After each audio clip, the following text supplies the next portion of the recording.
Akwai website da yawa masu sauƙi da za ka iya samun dollars online ta hanyar investment.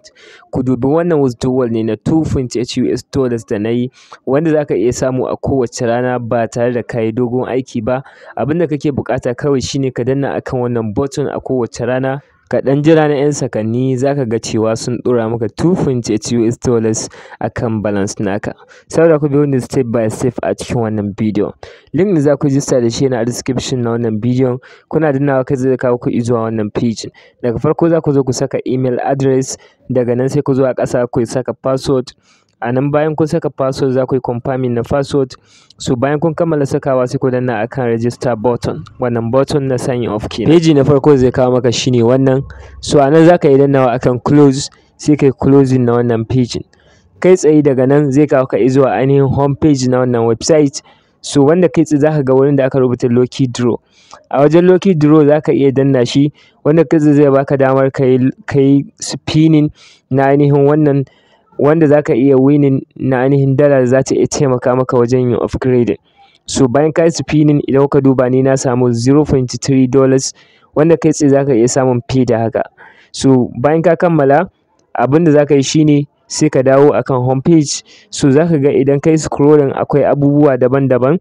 So ba mu da buƙatar tsayawa ɓata lokaci akan su, ba mu da buƙatar su, don haka za mu danna akan quantify. So in muka duba za mu ga cewa ga su nan daban-daban, wanda wannan ainihin package na farko wato level 1 kenan, za ka iya saka dala 10, wanda a kullum zai baka $2.8, wanda kusan kimanin dala 3 kenan a kowace rana, wanda zan nuna muku yadda za ka yi deposit da kuma yadda za ka yi tax a cikin wannan website da kuma yadda za ka yi withdrawal. So idan kuka duba akwai ainihin packages daban-daban a ƙasa. Idan kai scrolling za ka gan su daban-daban, so sai ka duba sai ka ga wanda za ka iya affording.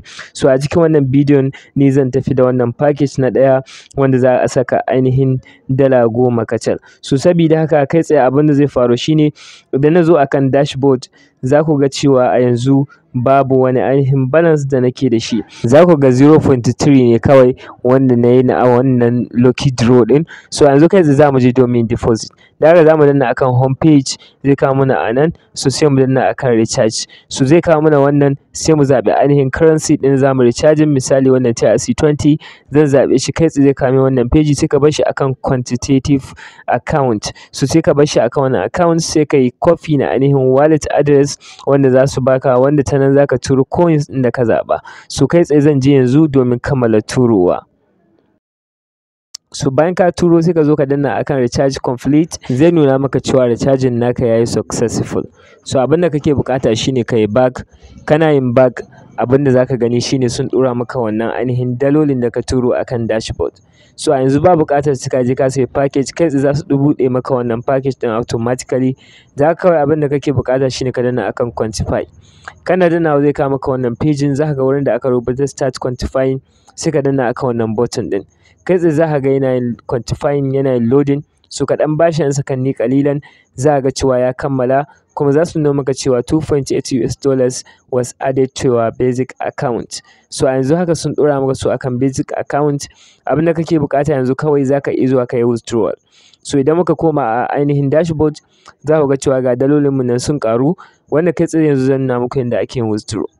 Domin withdraw sai ka danna akan ainihin home page, sai ka danna akan button na withdraw, wanda kai tsaye zai kawo ka zuwa wannan page. So sai ka danna akan BNB, ka zaɓi ainihin BIP20 kenan. Bayan ka zaɓi BIP20, so a nan za a buƙaci ka saka wallet address. Za ka yi amfani da duk exchange da kake so ko wallet. So ni na amfani da Bybit. Da haka idan na koma za ku ga wannan ainihin BIP20 ne, USDT BIP20.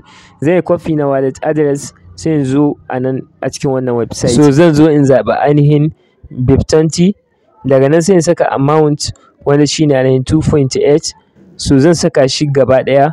Bayan na saka gaba ɗaya, sai in zo in yi pasting na wannan wallet address. Daga nan za a ce security password.